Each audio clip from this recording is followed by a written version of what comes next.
देखिए मेरे पत्रकार साथियों, सच्चाई आप भी जानते हो। भारतीय जनता पार्टी साजिश, चुनाव से पहले भारतीय जनता पार्टी षड्यंत्र करना चाहती है चुनाव से पहले, और उनका लक्ष्य पहले दिन से रहा है कि समाजवादियों को कैसे बदनाम किया जाए, और खास कर से के मुसलमानों को लेकर के उनकी जो सोच है वो अनडेमोक्रेटिक है, अनकॉन्स्टिट्यूशनल है। ये सोचिए एक मुख्यमंत्री योगी,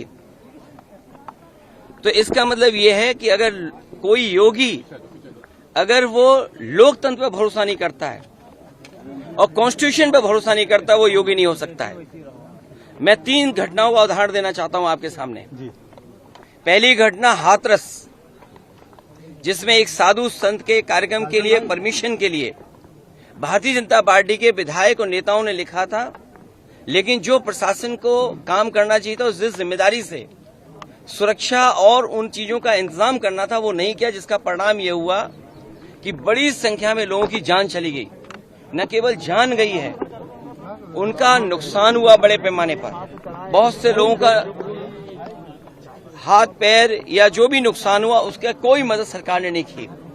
दूसरा, आपने देखा होगा गोमती नगर में, और जब मुख्यमंत्री ने सदन में ये कहा, सूची तो हालांकि बहुत लंबी थी, इसमें पुलिस का दोष कम है, पुलिस तो पूरी सूची दी थी, लेकिन भारतीय जनता पार्टी के जो मुख्यमंत्री और सरकार है वो ये चाहती है कि पुलिस भी भारतीय जनता पार्टी की कार्यकर्ता बन जाए। ये जो नए तरह का काम हो रहा है कि पुलिस को भी ये भारतीय जनता पार्टी का कार्यकर्ता बना रहे हैं। जब पुलिस ने सूची दी सब नामों की, तो आखिरकार मुख्यमंत्री जी ने केवल यादव और मुस्लिम का नाम क्यों पढ़ा? और सच्चाई पुलिस भी जानती है कि जिसमें कि यादव का जिसका नाम लिया है, सुनने में आ रहा है कि वो फुटिंग में नहीं था, जो कैमरे की जो तस्वीर है उसमें नहीं है, वो कैमरे में नहीं था, क्योंकि वो चाय पीने गया था और पुलिस को यादव मिल गया, इसलिए उसको जेल भेज दिया। मैं आपके सामने कहना चाहता हूं, ऐसे लोग जो कानून का उल्लंघन कर रहे हैं और भारतीय जनता पार्टी का कार्यकर्ता बनकर के काम कर रहे हैं, जब कभी भी सरकार आएगी ऐसे अधिकारियों के खिलाफ भी कार्रवाई होगी। और तीसरा उदाहरण, अभी रुक जाइए, तीसरा उदाहरण अयोध्या का, जिसमें कोई पॉलिटिकल पार्टी, अगर समाजवादी पार्टी ये बात कहती है कि डीएनए टेस्ट होना चाहिए, कैसे मुख्यमंत्री हैं ये, इन्हें कौन राय दे रहा है? ये कानून किसका संशोधित है?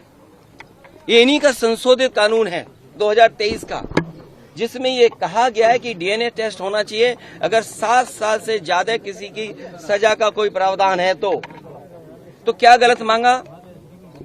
और उनके परिवार के लोग कह रहे हैं, और वहां भी पुलिस सच्चाई जानती है, हमारे पत्रकार साथी भी जानते हैं सच्चाई। वहां की पुलिस जब बीजेपी के इशारे पर और वो सच्चाई से अगर काम करना चाहते तो उन्होंने क्या किया? उन अधिकारियों के खिलाफ कार्रवाई कर दी। तमाम अधिकारी ऐसे हैं जो कह रहे हैं कि हमें तो नौकरी बचानी है, हम क्या करें? हम टेंशन में आ जाएं कि हम भी सर मार दें किसी आदमी के सर पे। आपने देखा नहीं बनारस में क्यूटो में क्या हुआ? अधिकारी पे इतना प्रेशर, इतना प्रेशर, इतना प्रेशर कि वो आकर के सर मार दिया उसके व्यापारी के। सोचिए आप, इसमें तमाम ऐसे लोग हैं, आप अकेले में बात करना कितने प्रेशर में जीवन जी रहे हैं।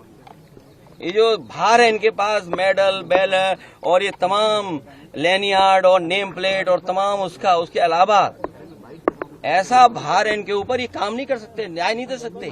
और उसका परिणाम ये हुआ कि भेदभाव कर रहे हैं, और ये भेदभाव इसलिए कर रहे हैं कि इनको हर जगह राजनीति दिखाई दे रही है, वोट दिखाई दे रहा है। ये कितना भी कुछ कर लें, अब जनता को इनसे कोई उम्मीद नहीं है, और जब उम्मीद खत्म हो जाए किसी पॉलिटिकल पार्टी से तो समझ लेना उनका सफाया होना निश्चित है। ये जो हारे हैं, इतना बुरा हारे हैं, जनता इससे भी बुरा इन्हें हराएगी, तभी इनका इलाज हो सकता है। अगर आप ये वीडियो YouTube पर देख रहे हैं तो हमारे चैनल को सब्सक्राइब करें और बेल आइकन को दबाना ना भूलें। अगर आप Facebook पर ये वीडियो देख रहे हैं तो हमारे पेज को लाइक करें।